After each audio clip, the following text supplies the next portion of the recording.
Guilty!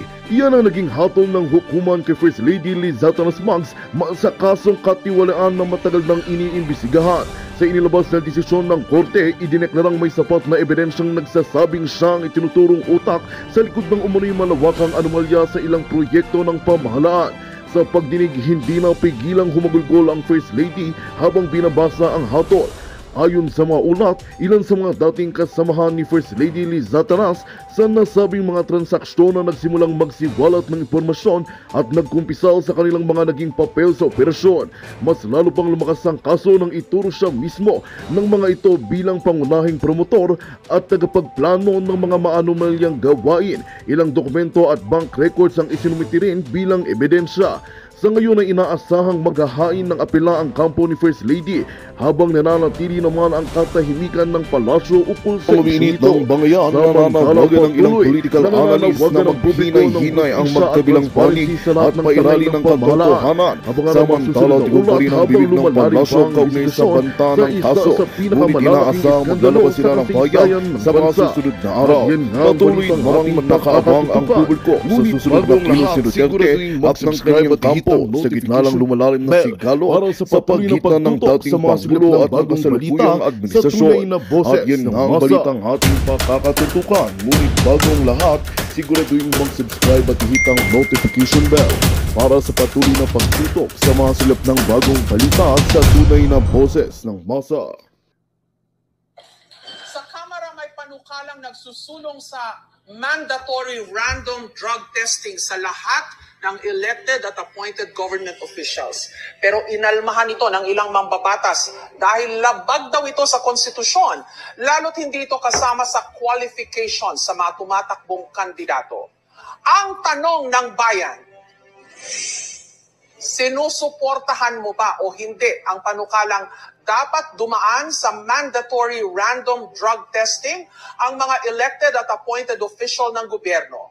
Mga kandidato, bumoto na ho kayo, yes or no?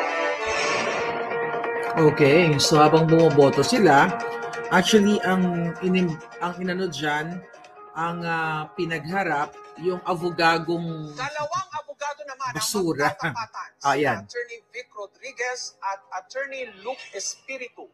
Ako po ay sang-ayon na sa mandatory drug testing sa lahat ng elected and appointed officials sa gobyerno bilang pagtugon sa Article 11, Section 1 of our Constitution that public office is a public trust at dapat lahat ay may accountable sa ating mamamayang Pilipino. Kulang pa po yung oras nyo, baka may gusto pa ho kayong sabihin. At yun nga po aking isinususog din yung Dangerous Drugs Board Resolution number 13 series of 2018 na nagpapahintulot na i-undergo sa drug test ang mga elected officials. Okay, pakinggan po naman natin ang posisyon ni Attorney Luke Espiritu. Ang pagsuko sa droga, hindi yan magic formula para solbahin ang lahat ng kabulukan sa gobyerno. Diyan na naman tayo, ginagamit na naman natin ang droga bilang pinagkakasya natin ang problema ng buong bayan na yan ang magiging problema. Yan ay tukhang mentality ni Duterte. Kaya yan lumalabas dahil aminin na natin, nagbabanggaan si Marcos at si Duterte, pinaparatangan niya si Marcos na bangag. Kaya meron tayong mga mandatory drug testing na ganyan. Sawang-sawa na ang taong bayan sa bangayan ng Marcos at Duterte. Pag-usapan niyo yung tunay na issue sa kahirapan, hindi yung mga droga-droga na yan. May sagot po ba kayo? Okay, sagutin muna natin yan, mga palangga. So, kitang-kita nyo talaga na ang mga kandidato, katulad nitong ano ba title natin? Yung Luke, ayan, Avogago, di ba? Nilampasong Avogago pala yung title natin. So, actually, natawa ako dyan nung pinapanood ko. Kasi alam mo, marami pala talagang mga abogadong vovo. Okay? Dahil mga kababayan,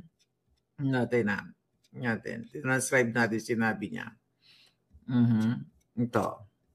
Hanapin natin dito. Alright. So, syempre, sinabi ni Attorney Vic na sang-ayon siya na lahat ng elected officials, elected or appointed official na dapat ay sumailalim dito. So, sa pulburon testing, 'di ba? Kaya naman kitang-kita mo naman kung sa umpisa pa lang kung gaano na to ka vobo talaga, walang utak. No, marami talagang naidadagdag na vovo, lalo na ito associated sa mga makakaliwang grupo. Kaya naman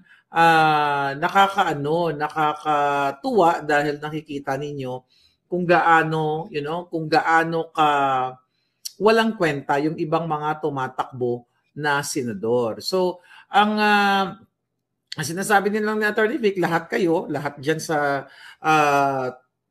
sa gobyerno ay sumailalim para nga malaman natin kung ang mga politiko ba ay nasa tamang kaisipan o bangag-bangag lang. Ang sinasabi ito nung abogagong yon, Diyos ko, nakakatawa, ang bobo mo. Saan ka ba nagtapos na abogago sa paaralan ng kanal? Okay, sabi niya, hindi daw siya sang-ayon. Sabi niya kasi ito na naman, ginagamit na naman ang droga bilang panakip sa tunay na problema ng bayan. Ito na naman ang tokhang mentality ni Duterte. Sabi niya, lumalabas ang gatong issue dahil nagbabanggaan sina Marcos at Duterte. Ayun, inakusahan ni Duterte si Marcos na bangag, kaya ngayon may mandatory drug testing na ganito. Sabi niya nga, pero sawang-sawa na raw ang taong bayan sa bangayan nila. You know what? Ang layo ng sagot niya. Out of order, wala sa konteksto, irrelevant. Kasi, unang-una itong taong ito, anti-Marcos. Di ba? Bakit ayaw niya sa mandatory pulburon test? Hindi ba? Dapat talagang sumailalim itong mga politikong ito para magkaroon nga tayo ng matinong namumuno. Pero itong taong itong Julol, hi Julol, balita ko pikon na pikon ka daw. Actually, mamaya basahin natin yung pinagsasabi. Agad sa GMA 7, doon sa debate na yun, ha? Anong kinalaman ni Duterte? At saka ang tanong sa iyo, sang-ayon ka ba na mag-undergo sa testing, sa pulburon testing? Bakit ang sagot mo, ito na naman tayo, ang bangayan Duterte at Marcos. Ano kaputahan yan? Ano kadyutahan yan? Sabi, saan ka nagtapos?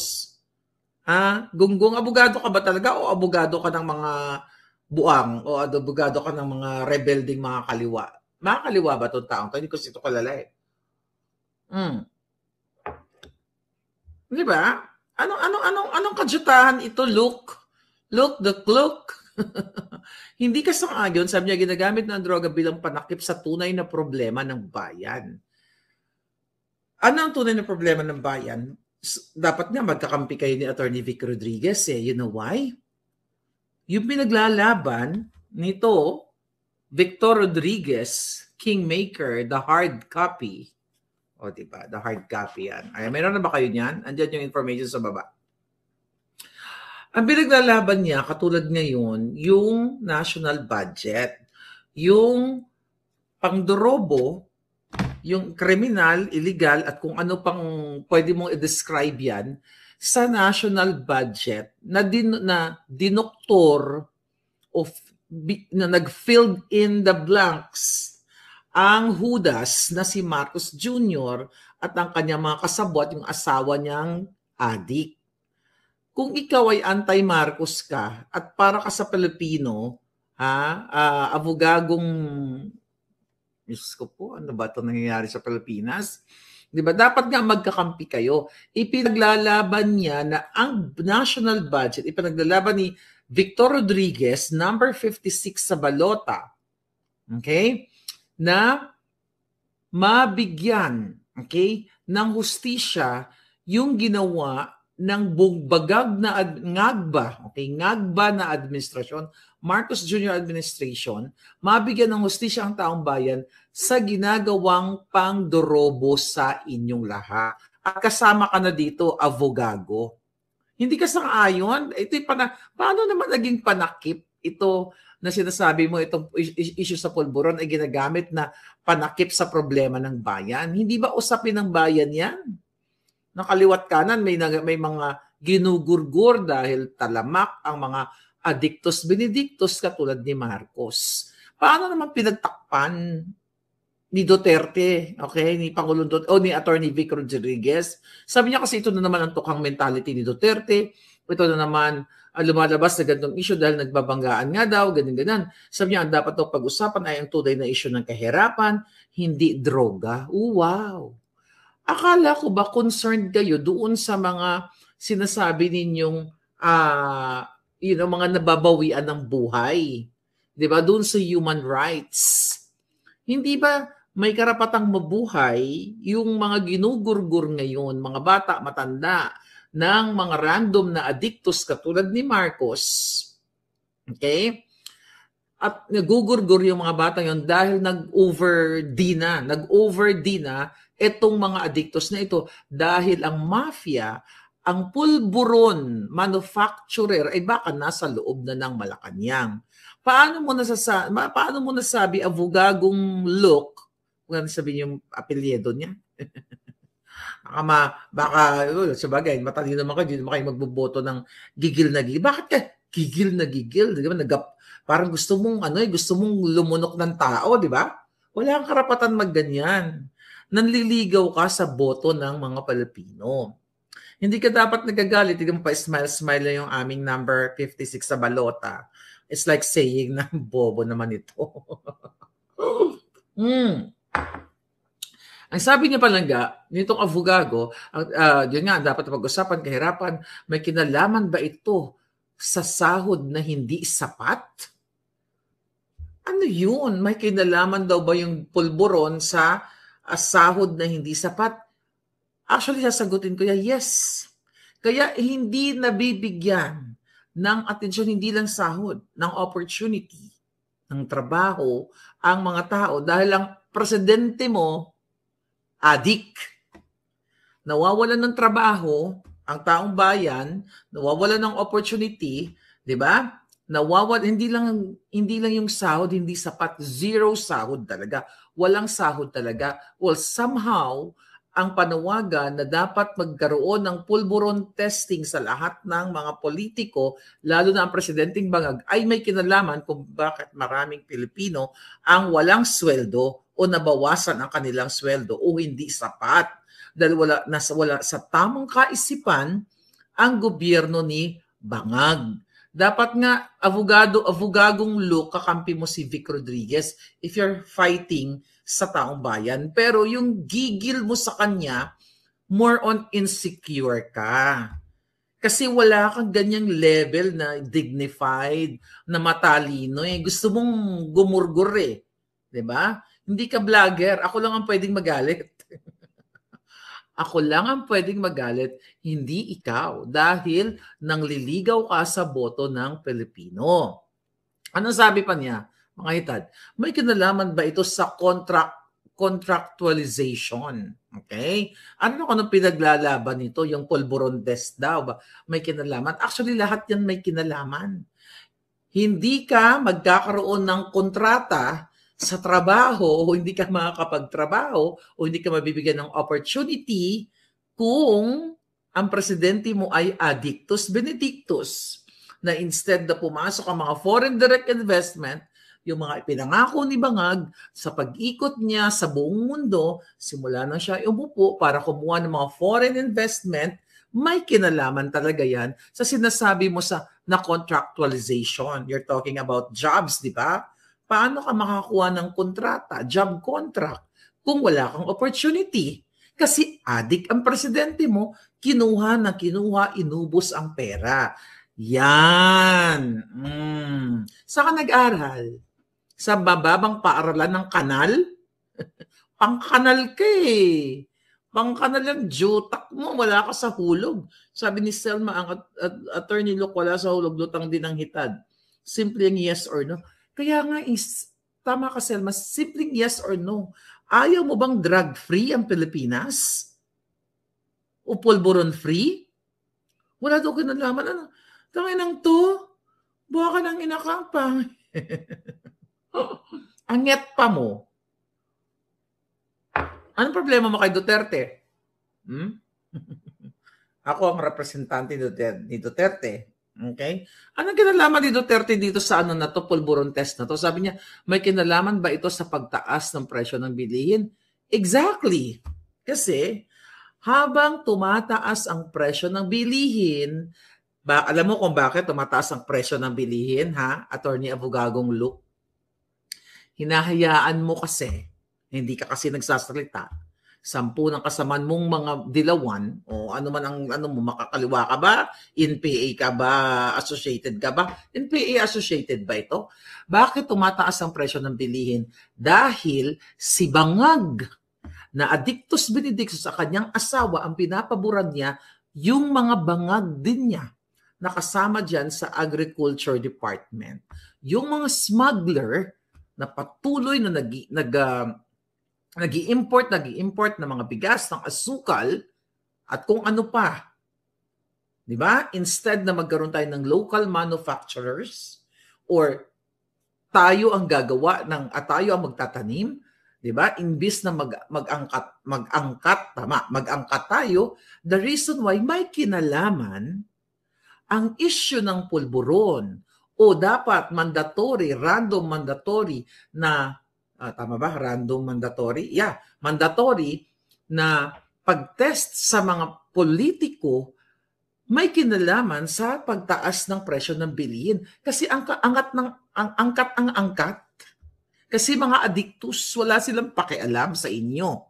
Ha? Wala silang pakialam sa taong bayan kung hindi tayo magkakaroon ng local produce or production natin dahil dahil kumikita ang mga bangag doon.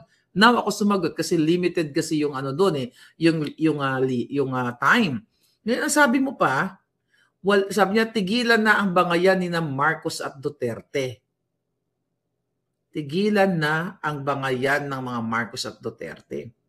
Dapat ang pagsabihan mo si Bangag. Tigilan na, hindi bangayan, tigilan na ang kabangagan ni Marcos, hindi ni Duterte. Kasi ang bangag ay yung presidenteng tinutuligsa mo at ngayon ayaw mo magpulburon test. Maybe something wrong with you. Imagine mo ayaw mo sa pulburon. Ito dapat hindi naman ito mananalo. Alam naman natin ito eh. Diba? Galit na galit. Gustong sakalin si Attorney Vic. Oh my God. Leftist daw yun. Spiritist, sabi ni. Leftist, spiritist, sabi ni Minda Diaz. Okay. Now, ano pa sabi niya? Ano, tawa-tawa ako. Gusto ko mag-react ako. Nasa birthday lang ako eh. Sabi niya, okay. Ito. Ang tanong ni Jessica, Attorney Vic Rodriguez, critics claim that you push for a drug testing in testing is politically motivated. Pagkakita natin ang sabi ni Attorney Vic dito. Si Attorney Vic. Okay. Ito ba siya? Ito pala. Dito. Mahirap na maraming gadget. Di ba lang siya pakikinggan. Ito. Hindi na. Basahin na lang natin. Okay. Sabi ni Attorney Vic, hindi ito politika. Dahil noong December 2021, panahon ng kampanya, ipinakita ko ang negative test result ni Marcos. Pero yun nga, sabi ni Attorney Vic, at paulit-ulit itong sinasabi, patuloy pa rin ang usapin sa paggamit ng pulburon ng matataas na opisyal ng gobyerno. Kaya para matapos na yung kwento, Luke, dapat sumailalim ang lahat ng opisyal sa open, fair, transparent, and credible hair follicle D-test. At ang sabi nga ni Attorney Vic, simulan natin sa tanggapan ng Panggulo o Pangulo. At hindi ito, ang sagot din ni Attorney Vic, hindi ito tungkol sa Marcos versus Duterte. Ito ay tungkol sa katotohanan at integridad ng mga namumuno. Kung ano bang mahirap intindihin doon, espiritu, tumalsik bang espiritu sa ano mo? Ano ang masama dito sa sinabi ni Vic Rodriguez, ni Attorney Vic Rodriguez? Okay, dahil paulit-ulit na sinasabi ni Attorney Vic Rodriguez, pinagbibintangan nga sa dyan, na nung November of 2021, during the campaign period, na siya nga ang nag-present ng negative urine test ni Bangag. Ang explanation dyan ni Attorney Vic nung in-interview ko siya, na, binigay lang sa kanya yung result. Hindi siya kasama doon dahil pandemic yun eh. Meron pa nga nagsasabi dati na baka daw ihi ni Attorney Vic yung urine test. May mga ganon. Hindi nga as former spokesperson ni Bangag. Ang trabaho lamang ni Attorney Vic Rodriguez during that time ay, let's say, may mga documents like katulad niyan, ng result na yan, ng urine test ng November, ay ipapakita niya sa taong bayan. Hindi naman sumama si Attorney Vic sa ospital, sa St. Luke's. Kaya nga, very questionable na hindi natin nakita yan noong 2021. Hindi yun rin nakita yan ng mga dilawan. Actually, ako ang nakakita niyan, yung kasagsagan ng PIDEA leaks, na nakita natin na more than 2, kung di ako nagkakamali, 2 minutes and 45 seconds. 2 minutes and 45 seconds lang yata, no, natapos. More than 2 minutes lang, natapos yung urine test ni Bangag o pulburon test ni Bangag. So ngayon, ipinakita yun ni Attorney Vic Rodriguez. Pero dahil nga, nagsalita yung Pangulong Duterte na si Marcos ay bangag noong first quarter of 2024, noong January, at even before, nagsalita na siya during the campaign. Tapos naglabas ako ng video na pulburonic si Bangag. Kaya nga, ang sabi ni Attorney Vic Rodriguez, number 56 sa balota, para matapos na yan, ay simulan na sa Pangulo. Okay? O sa Bangag, ang tawag ko siya. So, hindi nga ito tungkol kay Marcos at Duterte. So, ngayon, anong problema mo? Abogagong walang espiritu. Ayun, ang sabi na, ang question is, ni Jessica, Attorney Espiritu, do you believe this is politically motivated? Okay, sabi niya, oo. Nung pro-Marcos, sabi niya, oo. Kasi nung pro-Marcos si Attorney Vic Rodriguez, siya mismo ang nagsabi na negative sa droga si Marcos. Anong siya nagsabi? Doon palang bobo kang abogado ka. Ibig sabihin, si Vic Rodriguez nagsabi lang na, ay okay, tomorrow, November, magre-release ako ng statement na wala, negative si Bangag. So nga, galing yon dun sa mga tiwaling doktor sa St. Luke's. Kung nanonood ka o nanood ka ng PIDEA leaks, yung doktor na nag-testify doon na protektado ng Committee on Committee na ba to? Drugs and Public Order, di ba? Halos hindi nila pinagsalita doon. Pinagpapaliwanag yung doktor doon kung paano yung naging process sa pagkuha ng mga specimen o ng ihi ni Bangag, di ba? Sa pulburon test na yon. Hindi si Rodriguez mismo ang sabi ano siya, doktor, o ito negative ka. Sabi niya kasi, kung intindihin mo talaga, kaya dapat talaga aralin niyo kung sino iboboto niyo. Sabi lang siya nga, nung pro-Marcos si Attorney Vic Rodriguez, siya mismo ang nagsabi na negative sa droga si Marcos. Ang sinabi niya, ang pinresent niya, official document from St. Luke's. Hindi yung nagmutawi na lang sa ngangabel siya, okay, drug negative si Bangag. Abogado ka pang kanal. Ano? Pang-kanal ka talaga. Tapos sabi niya, kasi politically motivated daw yung ginagawa ni Attorney Vic Rodriguez. Yung pagpananawagan na sumailalim sa pulburon test itong si Bangag at lahat ng mga politiko, whether elected or appointed. Sabi pa nung walang espiritu, ngayon na pro Duterte siya, gusto niya ipa-hair follicle test si Marcos. Ano ba talaga? Anong kinalaman ng pagiging pro Duterte sa panawagan mong lahat ng politiko, appointed or elected, na magpulburon test? Even si Sara Duterte, hinamon, kasi nagsimula ito. Sino ba may politiko, may congressman na pulpul, di ba, na sinasabi nila na nagpropose nito na magkaroon ng pulburon test. Tapos ang mga politiko ngayon kumasa si Inday Sara at hinamon sila dahil pinagsabi sila magpa-psychological test daw si Inday Sara. Ano sabi ni Inday Sara sa kanila? Hindi lang psychological test, neuro test o whatever test, pati pulburon test. Tingnan mo, ni isa sa kanila may kumasa ba? So hindi ito tungkol dahil si Attorney Vic Rodriguez ay naging supporter o even before naman supporter siya ni Pangulong Duterte, bigla na lang siya nag-propose nito or nag-ingay na dapat lahat ng mga politiko o nasa gobyerno ay magkaroon o mag-undergo o sumailalim dito sa test na ito. Ano to?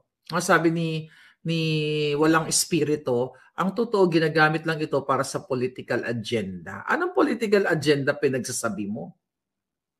Taong bayan, ang mga anak mo, mga kapatid mo, kapamilya, kaibigan mo, ang makikinabang kung free, zero tolerance sa pulburon ang mga nakaupo o ang mga pulis, ang mga military. Hindi si Vic Rodriguez lang ang makinabang. Lahat Pilipino. So ano pinagsasabi mong political agenda, ha? Lawyer na gumaduate sa mababang paaralan ng kanal, pang-kanal yung utak mo, galit na galit ka, gusto mong manapak. Ako lang pwedeng maggalit, hindi ikaw. Dahil tumatakbo ka, no? Tumatakbo kang politikong senador na pulpol. Sabi niya, kung noon pinagtatanggol mo si Marcos, bakit ngayon gusto mo siya ipa-drug test? Malinaw na politika ito.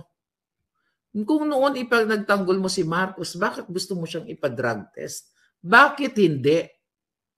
Ikaw kaya magpagpulburon test ka? Magandang balita ang hatid namin sa inyo ngayong araw. Sa pagtatapos ng aming balitaan, nagbigay kami ng mga mahalagang impormasyon. Maraming salamat sa pagtutok at pagsuporta sa aming programa. Huwag kalimutang manatili sa mga susunod na araw para sa mga bagong balita at mga kwento na dapat nating abangan.